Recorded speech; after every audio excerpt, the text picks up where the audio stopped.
ଜୟ ଜଗନ୍ନାଥ। ଆଶା କରୁଛି ଆପଣମାନେ ଭଲ ଥିବେ। ମନ ଆଜି ଜମା ବି ଭଲ ନାହିଁ। ଆପଣ ଭାବନ୍ତୁ, ଯେଉଁ ପିଲାମାନଙ୍କ ପାଇଁ ଆପଣ ଏତେ କଷ୍ଟ କରୁଛନ୍ତି, ସେ ପିଲା ଯଦି ମଣିଷ ନ ହୁଅନ୍ତି ଆପଣଙ୍କୁ କେମିତି ଲାଗିବ? ଆଜି ବାବାର କିଛିଟା ବ୍ୟବହାର ମୋତେ ଆଜି ଜମା ଭଲ ଲାଗିଲାନି। ତାକୁ ବୁଝେଇବା ପାଇଁ ବହୁତ ଚେଷ୍ଟା କଲି, କିନ୍ତୁ ବୁଝିଲାନି। ରାଗରେ ତାକୁ ପିଟି ଦେଲି। ଯେଉଁଦିନ ତାକୁ ପିଟି ଦେଇଥାଏ ସେଦିନ ମୋ ମନ ଜମା ଭଲ ଲାଗେନି।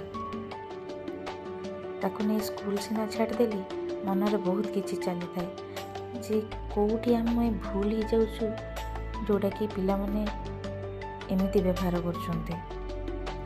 ଗାଡ଼ିରୁ ଓହ୍ଲାଇଲା ବେଳକୁ ସେ ସରି କହିଲା। ମୁଁ କିନ୍ତୁ ତାର ରିପ୍ଲାଏ ଏତିକି ଦେଲି ଯେ ବାବା, ତୁମକୁ ଆମେ ଏତେ ଭଲ ପାଉଛୁ, ତୁମ ପାଇଁ ଆମେ ଏତେ କଷ୍ଟ କରୁଛୁ, ତାପରେ ଯଦି ତୁମେ ଏଇଭଳି ବ୍ୟବହାର ଦେଖାଉଛ, ତାହେଲେ ଆମର କେଉଁଠି କ'ଣ ଭୁଲ ରହିଗଲା ମୁଁ ଜାଣିପାରୁନି। ଏତିକି କହି ତାକୁ ସ୍କୁଲ ଛାଡ଼ିଦେଲି। ମନଟା ଏମିତି ଥିଲା ଯେ ଆଜି କ'ଣ ବନେଇଲି ମୁଁ ବି ନିଜେ ଜାଣିପାରୁନି। ସାବୁଦାନାର ଉପମା ବହୁତ ଥର ବନେଇଛି, ଆଉ ମାଆଙ୍କୁ ବି ବହୁତ ଭଲ ଲାଗେ, ଘରେ ବି ସମସ୍ତଙ୍କୁ ଭଲ ଲାଗେ। କିନ୍ତୁ ଆଜି ଯେ ମନ ଏମିତି ଥିଲା, ଆଗେ ପକାଇବା କଥା ତେଲ ପରେ ସୋରିଷ, ପକାଇଲି ପରିବା। ମନେ ପଡ଼ିଲାରୁ ପୁଣି ଭୁଲକୁ ଠିକ୍ କରିବା ପାଇଁ ଚେଷ୍ଟା କଲି, କିନ୍ତୁ ଯେଉଁଟା ବିଗିଡ଼ି ଯାଇଛି ସେ ତାର କ'ଣ ଆଉ ସ୍ୱାଦ ଫେରି ଆସିବ? ସେଇଭଳି ଭାବୁଛି, ପିଲା କ'ଣ ବିଗିଡ଼ି ଗଲା ପରେ ଆଉ ଠିକ୍ ହେଇପାରିବେନି? ଆମର ଭୁଲ କେଉଁଠି ରହିଯାଉଛି?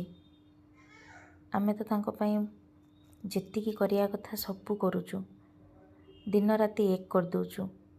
ଯେତେ କଷ୍ଟ ହଉ, ପିଲା କେମିତି ଭଲରେ ଖାଇବେ, ଭଲ ପିନ୍ଧିବେ, ଭଲ ପାଠ ପଢ଼ିବେ, ଭଲ ମଣିଷ ହେବେ, ତା ପାଇଁ ବାପା ମାଆ ମାନେ ବହୁତ କଷ୍ଟ କରୁଛନ୍ତି। ଖାଲି ବାପା ମାଆ କାହିଁକି, ଘରର ପରିବାରର ସମସ୍ତ ଲୋକମାନେ ଚେଷ୍ଟା କରନ୍ତି ପିଲାଟି କେମିତି ଭଲ ମଣିଷ ହେବ।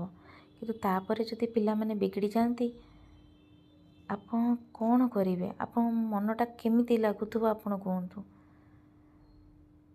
ଭିଡ଼ିଓଟି ସିନା ବନେଇଲି କ'ଣ କହିବି ବୋଲି ଭାବିଲି, ହେଲେ ଏଠି ମୁଁ ନିଜର ମନ କଥା ଆଜି ଜଣାଉଛି। କହିଲେ ଦେଖି, ଭୁଲ ଏଠି କାହାର?